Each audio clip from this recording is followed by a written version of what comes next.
Mike, will you? I'm excited to hear about the research that you have done at Near Media because it feels like the consumer research in terms of how people interact with and use the SERP is few and far between. And I think a lot of the time we just base everything on how we might use the SERP. And I don't think that as as marketers and people that spend the whole time looking at SERPs, we probably don't use the SERP the same way as everyone else. Could you tell me a little bit about how you did the research, what you looked at and how you got your data? Sure. So, as part and parcel of Near Media, we're now doing multi-location market opportunity reports where we're looking at both opportunities in local for which locations have the best opportunity, but we're also looking at how searchers interact with search, and we call it SMORE internally, Search Market Opportunity Report. And what we've done is we've assembled a panel of searchers, and we give them a problem. For example, you're having problems at work and you think you might need to hire a lawyer, and then we watch how they solve them and then quantify all of their interactions, what they said, what they did, where they clicked, where they scrolled, through the search results. And I was this is a what I would call a high intent query, in the sense that the person feels a certain pressure. Their job is on the line, their life is on the line as a result. So it's a very important query. And in this context, we found some interesting results, but the main one was that 50% of the people clicked on organic, or an important one, and often considered 3 or 4 businesses. So if a business was either in the pack, 1 or 2, or in the organic, organic positions 1 through 5, they had a fighting chance of catching this customer. Everybody used to think that you had to be number 1 organic to win. That doesn't appear to be the case anymore.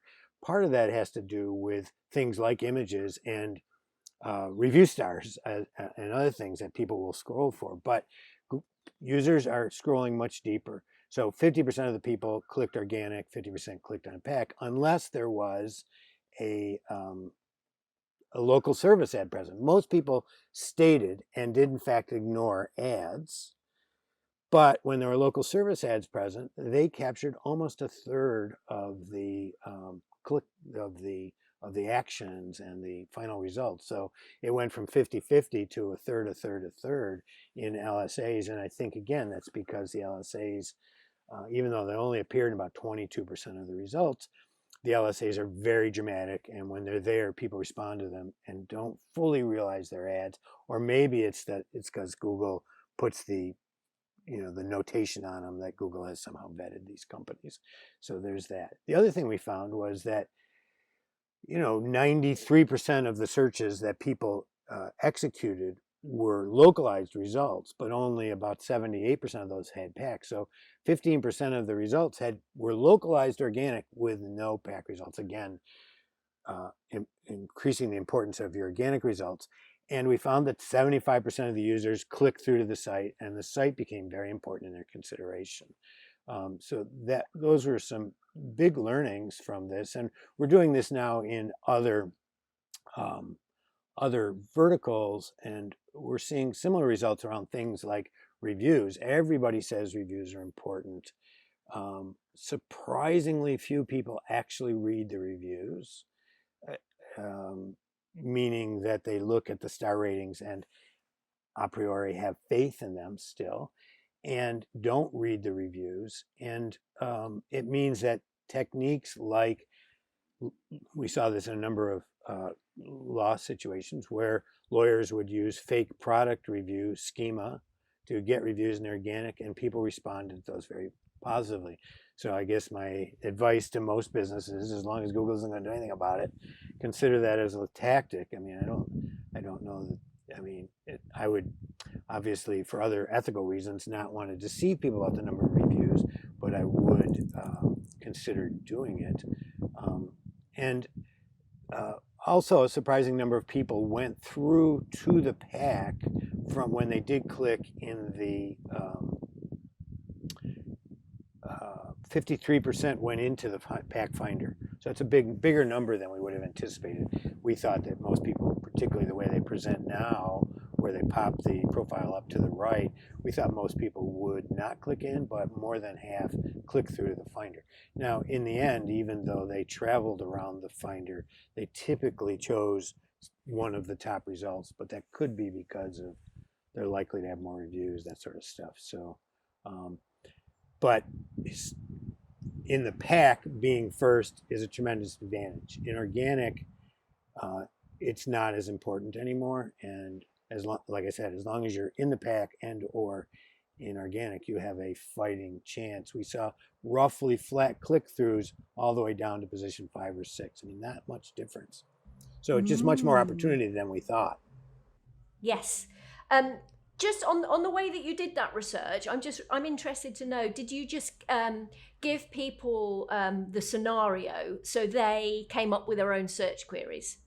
In this particular one, we did. In other research we're doing, we are telling them what they're looking for because we just want to understand which attributes are important to them because there's a much more limited keyword universe for them. So we're not looking to understand their keyword searches. We figure we can, but so it depends on the particular project. So we're doing it both ways. But in this one, we actually did not give them keywords. And in that we saw, I think 24% roughly used near me as a modifier.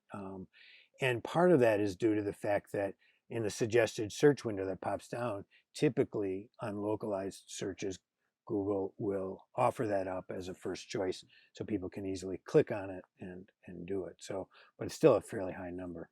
Was there anything that you saw that surprised you in terms of the words? What was the set? How many people did you look at? How many searchers? 250 searchers, so tabulating this was incredibly difficult, a lot of work.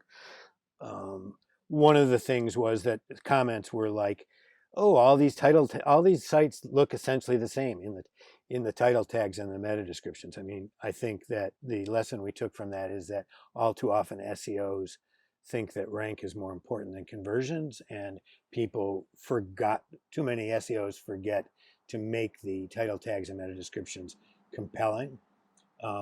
Obviously, there's a lot of predilection. People were interested in looking to see what the person they were going to be dealing with looked like. This is particularly true in, say, medical, like OBGYN. They wanted gender and ethnicity matches. And they wanted to see what the staff looked like, and they wanted to see if they were smiling. I mean, things that people responded to are things that you would think they respond to, but that so few marketers do, is have a picture of your staff, whole team, have a picture of each of the practitioners, have them smiling, have them look professional. This is what people want to see, and it's like a really simple thing to do, but most people don't do it. When you were doing your research, did you get to ask questions of the user, or did you ask them to describe what they were seeing and what they were trying to do? How did you actually draw out the insight of the process? We gave them a task, in this case, a sort of broad task, and we asked them to articulate their thoughts as they were going through it. So they would verbalize, but we didn't give them any other prompts. So it was user driven, with us recording their comments as they went.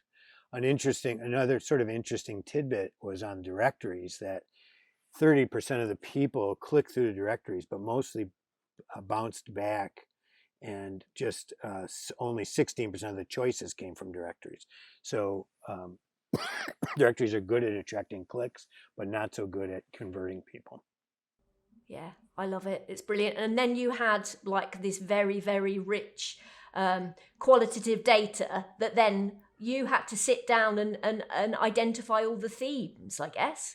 Yes, we had both quantitative, i.e. where did they click, which SERP did they click on, and then we had a lot of qualitative stuff where we had to pick the themes out. So there's so much more that I'm interested to see what comes out of all of these s'mores. Because this is the type of information that we need when we're making these decisions. Because, otherwise we're just basing it on, putting our fingers in the air. Yes, I mean, I think in so far what I've learned is that the intention of the search is critical, that if it's a life-changing decision, that's going to generate more organic search results. If it is something that can be easily fixed, changed, even a moderate consideration, people are more likely to explore the pack. So it depends a little bit on the type of business, type of query, but I think we'll find as we go through this that behaviors are very different based on vertical. And this goes back to one of your pet peeves. It's people don't test the things enough.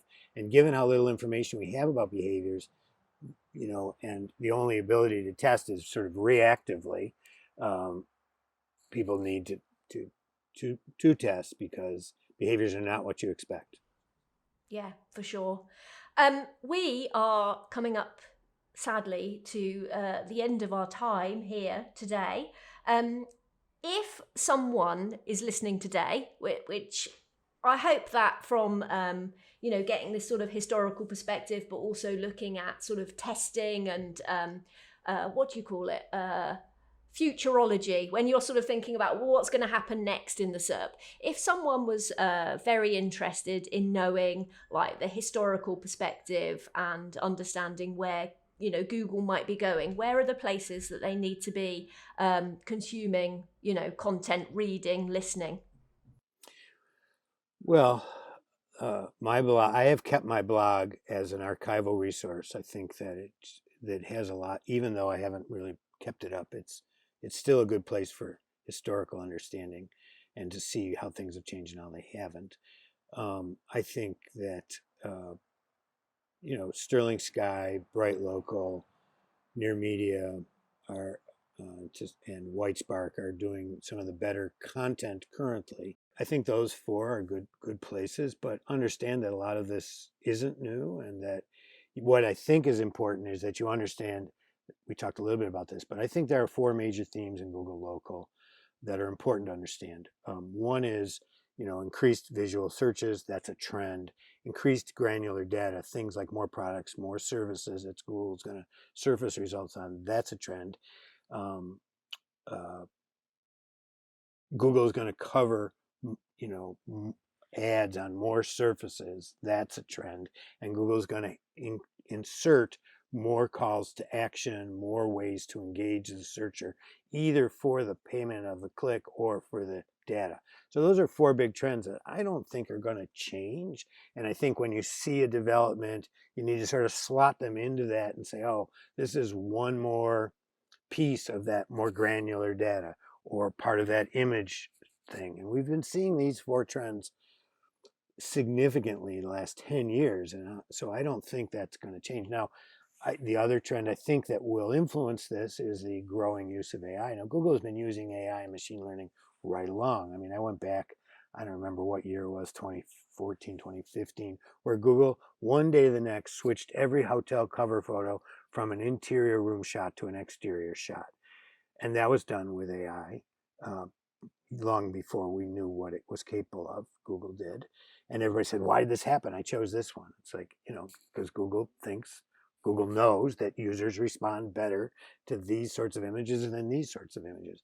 So like a corollary of that is do some searches, see what Google's showing, and give them great images like those searches, right? That leans into the trend. And make those images available in GBP, in your ads, on your organic pages, so that Google can surface them, right? Mm-hmm. Yeah, make sense of what they're already telling us without telling us, just by looking at the SERP. Exactly. So it's a way to take that trend, operationalize it to an activity, and then implement it in your program. Mm-hmm. Mm.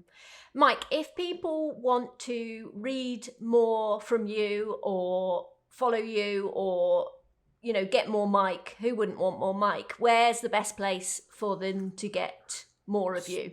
So my writing is currently at Near Media. I do a podcast there, and I do the Monday newsletter there, and I try to write an analysis piece once or twice a month. The other place, surprisingly, is in the Google Business Forum, Business Profile Forums, where over the past year I have responded to, read, interacted with roughly 20,000 interactions. I don't know how many cases that is, where I am I do that because it allows me to explore what issues businesses are confronting. And there you will get sort of, if you follow me there, you will find, I mean, I do a lot of common posts because there's common problems, but you will see the trends that I'm seeing and get some of my early thoughts on what's going on there. For example, on the video 99% upload, I originally thought it was a bug or an image or file size issue, but I'm coming convinced that it's a Google rejection, because either they don't have enough data about your business in their file already. In other words, you didn't get listed with a primary licensed data source or the Better Business Bureau or whatever, or you did not comply with their requirements and they're checking the video with AI and just thus rejecting it out of hand at 99% and not telling you why, which is typical Google behavior. So we're seeing a lot of those in the forum right now. So you'll see, if you go to the forum, if you want to be on the bleeding edge of boring, there you go. We'll put the link to your profile in there, because that's just hanging out there and understanding what people are saying is such an insight into what's going on a lot of the time. So thank you very, very much for coming along today and sharing your beautiful garden with us as well. Well, I'm glad to be able to share it with you. Thank you very, very, very much, Mike. It was lovely to speak with you.